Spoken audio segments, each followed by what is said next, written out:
მე საერთოდ ვთვლი, რომ ამ პრობლემაზე კი არ უნდა ისაუბრო ზოგადად, როცა მამა ხარ.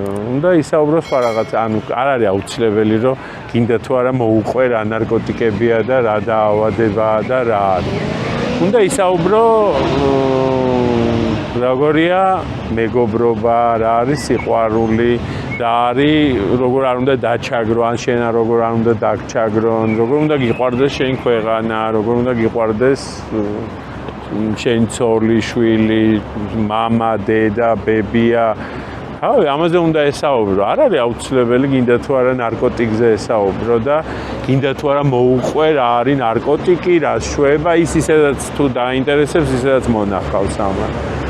თავარი არის რომ ჩვენ როცა ვზდით ბავშვს ან როცა ხა მე ძალიან ცუდ დროს მე არა ვარ ისეთი მამა მაგალითად როგორც ჩემი შვილია თავი შვილი ჩემი შვილებისთვის მე თელი ცხოვრება სამსახურში გავატარე იმიტომ რომ მაშინ იყო ის რა პური არ იყო შაქარი არ იყო უნდა გემუშავა ფული არ იყო და ასე შემდეგ და ურთიერთობა მე ახლა ჩემ შვილებს როგორი ჩემ სიძეს ჩემ ძალს მაგალითად როგორი ურთიერთობა თავის შვილებთან და როგორც არიან ჩართულები მათ აღზრდაში და საერთოდ ძალიან მომწონს მე ესეთი არ მქონდა მაგრამ მე გავზარდე ჩემი შვილები გარკვეულ ღირებულებებზე და გარკვეულ ესე შეიძლება ცუდად ჟღერდეს, მაგრამ ტრადიციებზე გავზარდე ადამიანი როგორ უნდა გიყვარდეს და ან როცა ესდი და ბავშვს აქვს კომფორტი, ასე ვთქვათ, როგორც ფიზიკური, ასე ფსიქიკური, ის არც ნარკოტიკთან არ მივა.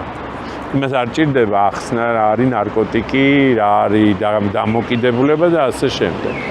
ანუ უნდა იზრდებოდეს ჯანსაღ კარგ გარემოში, სადაც სუფევ სიყვარული, ურთიერთპატივისცემა, არ არის ბულინგი, არ არის რაღაცა ძალადობა და ასე შემდეგ. როცა ესეთ გარემოში იზრდება, 100%-ით გაძლევთ გარანტიას, რომ თუ რაღაც სასწაული არ მოხდა, ის არასოდეს არ მივა ნარკოტიკთან რა.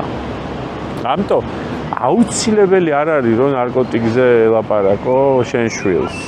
შენ თავარია შენ დაანახო როგორი ხარ როგორც მამა როგორ ზრუნავ მასზე როგორ ასწავლი რაღაცებს როგორ მასთან ერთად იზიარებ მის ტკივილს მის სიხარულს და ასე შემდეგ ასე რომ მე არ ვთვლი რომ გინდა თუ არა მაინდა-მაინც ნარკოტიკზე უნდა ელაპარაკო ან რაღაცაზე რაღაცა ასაკში ალბათ კი როცა უკვე გარდატეხის ასაკია, როცა რაღაცა შეიძლება არასწორი ინფორმაცია ქუჩიდან გაიგოს და არ უნდა გეშინოდეს ნებისმიერ თემაზე საუბრისას შენ შვილთან.